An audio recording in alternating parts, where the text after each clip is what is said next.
I was sitting in a pub. I was drinking. Not only that day, but I had been drinking every single day for 9 months. And I was sitting there with my best friend at the time, and he saw where this was going. He also knew my heart, and he was trying to convince me this is not your path in life, Peter. You have something else you need to do. And he took me to the worst places, the pubs where the most desperate alcoholics were sitting in their pity, their darkness, and their violence. And he just pointed and said, "This is where we're going. Cheers." And we drank. And it was so much frustration. It was so loaded, the whole thing. And I so wanted clarity because I knew something else was brewing in me. Because this very same guy, well, he ended up going down that path for a long while, ended in jail. But the same guy, he really did such a service. He was like one of my deepest gurus. He really wanted me to shine. And he had taken me to a temple just years before. Because growing up, I always had this warm, kind heart. I went to Sunday school once and I came back and I said, going to the church on Sundays for kids. And I said to my mom, I'm never going to go back there because they're too evil, too hard and harsh with each other. So I was this tender little kid and very sensitive. So I grew up with that. And when I was like 12, I actually stole a CD from the public library. I know, it's the first and last time I stole, but there was something so tempting in that CD. It was like a pop CD, but amongst the like 30 songs or something, there's one track of 42 seconds long with a spiritual mantra. And I just played that on repeat throughout my adolescence from 12 until I was 19. Then I was at a rave party and a Nashville that went on for 3 days. I was the only one not on drugs. And there was this guy coming up to me with a CD and said, "This CD is amazing, but I'm too dark. You're light enough. You should have it." I got it. I put it in my CD player and it was the same song. And it just got me pumping with techno beats on. Perfect for me at that age. I was dancing, I was pumping, it was amazing. And it got stuck in the CD player for a year. I couldn't get it out. So that was the only thing I was listening to on repeat every single day. And then this same guy I was drinking with a few months later, a year later, he came to my house for dinner and he was like, "Are you listening to this thing?" I was like, "Yeah." "Oh, I used to be affiliated with these guys, these monks singing this song." It's like, "Is it?" And he said, "Yeah, I'll take you there tomorrow." And he drove me to that temple. And I went in and he said, "Well, I'm not affiliated, so I shouldn't be there." So I left his car. He dropped me off and I walked up the stairs. I walked into this temple building. It was opulent and amazing. And I went inside the doors and I could just see all the shoes and I heard his singing and something started happening in me. It's like excitement of coming home, but I'd never been there before. And I went through a hallway and then I saw the doors, double doors going into this temple hall. And I went in and there's all these monks sitting on the floor and they were singing the same song from India. And I just sat down with them and I started singing and I fell into the song. And it was like my heart was melting like lava. It's like fluid, warm, liquid lava. And all my inside was just like a stream, a waterfall of this. I never felt like that before. And it was like my soul said, "You are home." And it was so blissful. And it went on I had no sense of time at that point. But they told me they're normally singing for 30 minutes. And then when I stopped, I just looked at them and I said, "Can you please keep on?" And they did it again for me. And it was fantastic. And then I said, "No, we're taking a break." And we were eating this fantastic vegetarian food. I sat down, I ate with them. And then one of the guys came up to me and they started asking me questions like, "Did you like the song?" "Yes." "Did you feel it in your heart?" "Yes." "Do you believe that you have a soul?" "Yes." "Do you believe you are a soul?" "Yes." And then some questions of more philosophical nature that I never ever thought about, and you don't have to agree with me. Do you believe that you have eternal life? Yes. Do you believe that you might be reincarnating in physical form again and again with the same soul? I was like, I never thought of it, but feels right. Yeah. So, and he asked me about 17 questions. And then it was yes, yes, yes all along. And a lot of them I never thought of. It just felt right. And then he said, then you're one of us. You should become a monk. And that's when I became a monk. And I started the journey. It's like, yes, I'm all in. And here's a big key that I want you to take away. Because the love that we are inside, the peace, the love, the calm, the joy, the bliss, the ecstasy that you are and I am, that makes us alive. It's the life force inside of us. It's so strong. It's such a strong pull that you can get an internal yes that is so strong that people will do extreme things. And that is the golden magnets that can pull whatever to you. But it's also a huge responsibility. Because I went down that route of becoming a monk for 5 years. But before I did that, I had this alcoholic experience. Because that temple shut down just a very short while after I came there.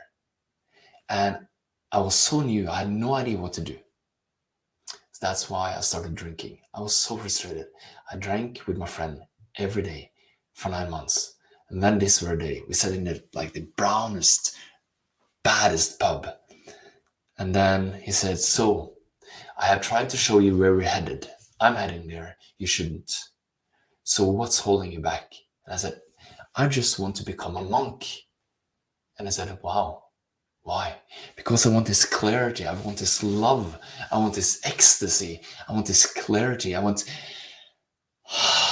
just want to be in flow of that stream that melted my heart like lava and give that to others. That's all I want in my life.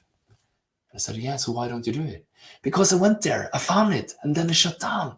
I'm cut off from it. I said, you don't need a temple to do that. I said, what? Yeah, you can do it at home. Yeah, can I? I remember I had like this pint of beer. I was halfway through. I was sitting with it next to my mouth as he said that. I said, what? You can do it at home, he said. How? You get up in the morning, at 5 o'clock in the morning, and you wash your house. He was mid-sentence, but that was all I needed. So I slammed my beer down, so the whole table was spilled with beer. I said, thanks. I was drunk. I got up and I ran home. I got to bed. The next morning, I arose at 5. I cleaned the floors, the whole house. I was so happy. And after that, I did not drink again. So, what I'm trying to say here is that I'm a little puzzled because my camera just went out to focus. So, what happened is that I was so dedicated to go this route. So I washed the floors every morning at 5 a.m. for a week. And then my friend called me and said, hey, what's the matter with you? You're never showing up anymore. Like, no. I started getting up in the morning and washing the floors. I was only mid-sentence, man. Oh, is there more? Of course. Now you sing that song while you wash the floors, so it's a part of your loving service. Ah, that's the whole point. Okay, cool, thanks. I hung up again. Small instructions was what I needed at the time. And I did that, and I was so happy. And from there on, I found the path with my friend guiding me to start traveling. So I went to several countries. I went to Denmark, I went to Sweden, I went to Germany, Netherlands, England, Ireland, Japan, and India. And I found so much golden nuggets in my journey during those 5 years as a monk. And it really shaped me for the future. And I was never meant to be a monk for 5 years. Oh, sorry, for the rest of my life. But for a period to have the basic fundamental training on how to be happy, on how to understand the love and the flow of love and this waterfall of love. Why? What is it? And how can I get in touch with it? And how can I live from there? How can I utilize that to liberate people around me? And that's when I came back from being a monk and started my journey giving this to others. And I still had a lot to learn, but also a lot to unlearn. And here's a big key that when I sat there, when my heart melted as lava, this guy asked me all these questions. I don't think that is the best route to go, because I think it is much simpler. Because in those 5 years as a monk, there's a lot of dogma, a lot of politics and ideas and intellectual understanding and concepts and politics and bullshit, which is totally unnecessary. I needed to unlearn that. But I was always a rebel because I only wanted that love, the highest esoteric spiritual insights, and all the rest I discarded. That means I was thrown out of the community in the temple. Not once, because then I'm left to the next group because they looked more open-minded. And they're kind of like the religion in India. So I had to be in India with them. I was in India, I walked around in the mountains for 6 weeks with them. It was just bliss.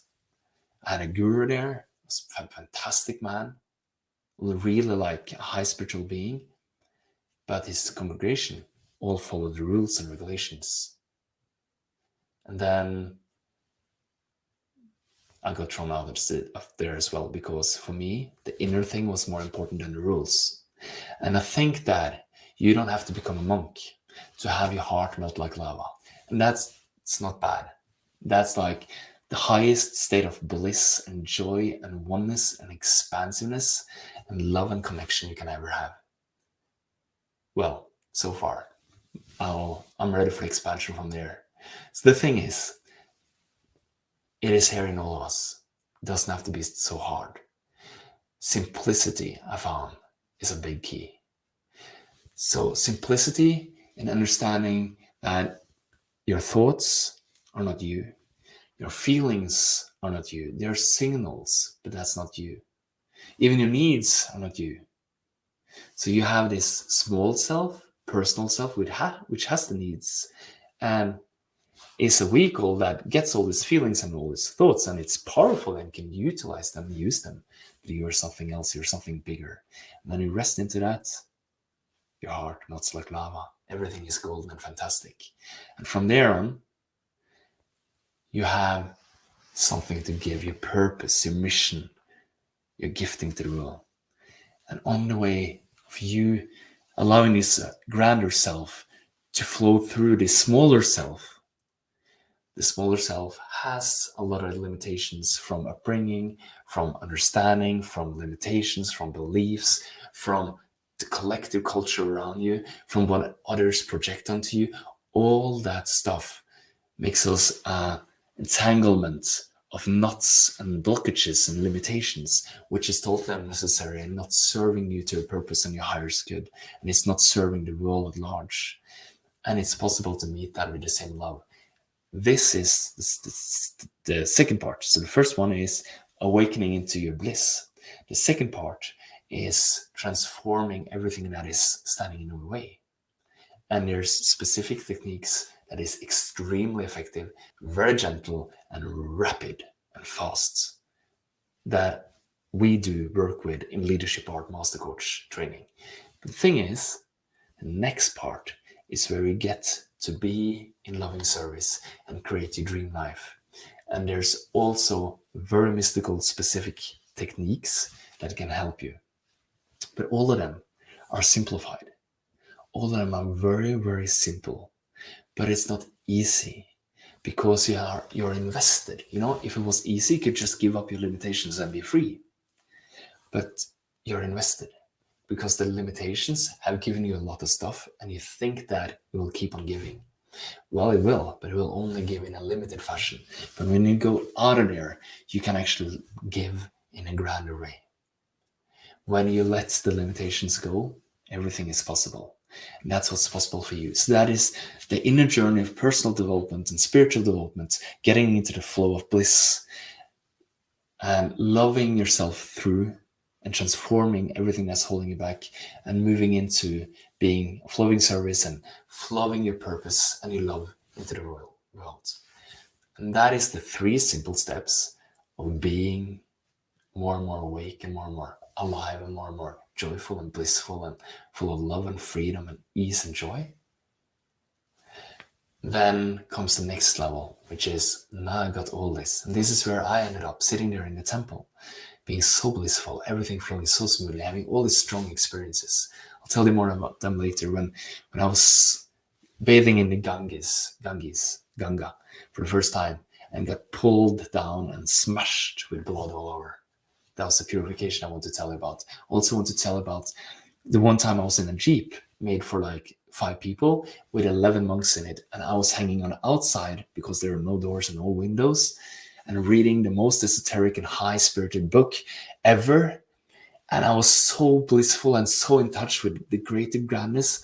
And then, this is in India, mind you, then there was a car coming towards us. And both of them was trying to avoid big pits and holes in the roads. They're driving like racer trucks, racer cars. They're Indian taxi drivers. They're the most amazing drivers I have ever seen. And these cars are passing each other so you can hear the scratching of the two cars. The only problem is that the scratching of the two cars happening, but my body is hanging outside of the car, the body of the car. So just then, one of the monks in rapid speed just pulled me in towards the lap of 2 other monks, and I fell in, and I just escaped dying.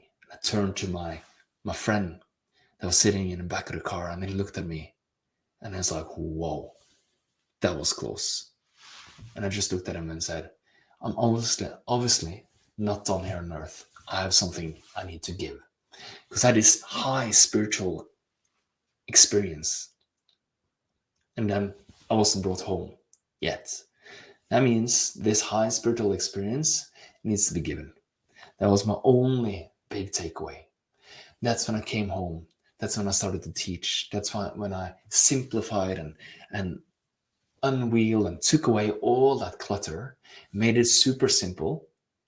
Not only the spiritual journey, but of course, not easy. That's why we have accountability, support, mentoring, coaching, and a community that thrives, loves each other. It's like a family, because we need that to make that simple three-point journey, 3-step journey available and possible and fun and easy and fast. But I came back because the next level of evolving is to give back. And how do you give back? Well, for me, I found the best way is coaching. Because I can preach, I can tell people this is how it is, and this is how it is, and this is what you should do. But then it is hitting all their stuff, and they're not even hearing 20% of it. So what I need to do is start asking questions that gets them in the opening reflexive mode and reflection, and then unveiling and looking at all the stuff that is popping up in them and uncovering all hidden blocks, and then guiding them from a loving place to get connection with their grander being, with their true nature, and learning them how to embrace all those blocks so they transform into the light that they really are and unfold their purpose and their gifting and their joy in the world, and spreading that, each coaching client spreading it to their spouse, their partner, their wife or husband, their kids, their grandkids if they have one, friends, family, colleagues, clients. The rippling effect from one changed person, one soul brought home to the light, has like an amazing effect at least 200-300 people's lives. And that is what we do with leadership art coaching. And what I found is the best way I can do that is to inspire as many people I can with my videos. And then the people are ready to step in and do the work and be master coaches to make this happen for others. I train them. And the simple thing I train them, because again, simplicity. You don't have to go on a journey to become a monk for 5 years to get these 3 simple things. And I didn't even learn all of them as a monk. I needed to take 5 different top educations on top of that to top it off and make my toolbox big enough to pick out the 3 golden power tools. And then comes, how do you actually become a master coach? How do you make a difference? How do you change lives? Well, you do the same thing, but in a coaching setting. So there's special methods to make that happen. But then again comes the next thing. Okay, now I know how to get people into the joy, into their loving essence. And then now I know how to transform whatever is holding them back in their life. And now I know how to get people on track to live their purpose with joy every day, transforming their life and 200-300 people around them. Cool, we got that in place. And then how do you actually, as a coach, make a living and make this your journey without having to juggle other jobs on the side and all that crap? Well, it is simple as well, because there's a lot of marketing gurus out there who want to show you stuff which is really complicated and takes a lot of energy and a lot of time, because complexion makes folks procrastinate and wanting to buy their services. But it's really, really simple. It's basically three things. From your heart, you attract the right person to you. Of course, you need to attract it in your heart, but you also need a message that is appealing, which is story-based. You just tell a really appealing story about a transformation. And that's what people want, because they also want to move from being stuck to being free, from darkness to light, from depression and frustration to joy, from inner stress and worry and burnout to calm, inner peace and bliss. That's what people want. And if you can actually make that happen in this three-part process, which is attract the right people, talk to them in a way where they beg you to become your clients, yes, it's possible. And you use that spiritual gift again, the golden magnets. And the third thing is to transform their lives. You need to start with a transformation, of course. You transform their lives in a very specific manner in just a few short weeks. And when you have that story, that's what you lead with. And you tell people about the journey of transformation you have guided you people through, because you're so safe and secure and confident and certain in yourself that I know that I have changed my life. I know that I can change other people's lives. I have the tools, I have the stories, I have the track record. Then you bring that out in a story like this, or not like this, because this is 15 stories in one, but a very simple story, and I'll help you how. I'll help you craft it. Then you have an honest conversation. In that honest conversation, you help your potential client understand where they are and where they want to go and what's holding them back. But moreover, you're coming in with a deeper, higher perspective of why they're holding themselves back and why they're stuck and what they really long for. And when you ask them if that sounds true, rings true for them, they'll say, yeah, wow, this is the best thing ever. Of course, this is fantastic. And when you're asking them, telling them the truth, and asking if that rings true, and they say, yes, it rings true. And then asking them, do you want to work with me on that? I not only want to work with you, I need to, I have to work with you. And that's what's happening. That is the biggest thing that I really want you to take away, that when you are connected to your spiritual truth and you understand what's happening through the work we do, you can actually talk to very few people. And 80 to 90 to maybe 100% of them will say, yes, I need to work with you. And then you start that transformational journey that will transform their life and the life of everyone they love, their partner, their kids, their friends, their family, their colleagues, their clients, like 200-300 people.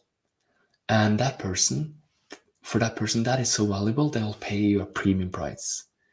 And if you're like most people, you only need like 4 or 5 of those clients a month. Let's say 4 clients a month. It will replace your other income. And this becomes the thing you do. And since you know how to transform their life so strongly, you have amazing stories. Since you know that you can speak to them in a way that resonates with their deepest core, you know that 80%, if you talk to 5 people a month, 4 of them will say yes to sign up. And getting those 5 people in is really easy when you have those transformational stories and you put them out in the right way. And I'll help you with that. I actually have a turnkey funnel, which is I actually help people and craft the message with them and help them craft the conversation they have with their clients, and the framework and the template to use. I hand that out as well. And also the templates for how to guide this transformational journey. So it's 3 simple steps. This is what our master coaches are doing. This is what transformed their lives and their family and friends and colleagues' lives. This is what transformed their health most of the time. I can never advertise and guarantee that, but I see it again and again and again. People get in a better shape. They get in a better flow and alignment. They're more happy. They get to live their purpose and give their love. And they change lives around them. And now, if you've seen this far, you know who I am, where I came from, and the simple strategy to be free, and the simple strategy to set others free. And if you feel like, wow, Peter, this resonates with me, I want to get connected and find out if this is for me, you can just leave me a comment. Just send me a comment. Wherever you see this or hear this, just reach out to me. And I would be delighted to see if any of whatever we do can support you in whatever way. We have different levels we're working with people with. The highest level is the master coach training. But there's also levels where I make whatever you need available to you where you're at right now. The thing is, follow your heart. If your heart says yes, don't make this complicated. That's the first thing. Because when you get to your heart, there's such a strong golden magnetism in your heart, and it attracts just what you want. And if you're watching or listening to this, it is a sign. This is why you're here. This is what you need. This is what you want. So don't make it complicated. Just reach out, send me a message, or leave a comment, and I'll personally connect with you. Because I'm here to love you. I have everything I need.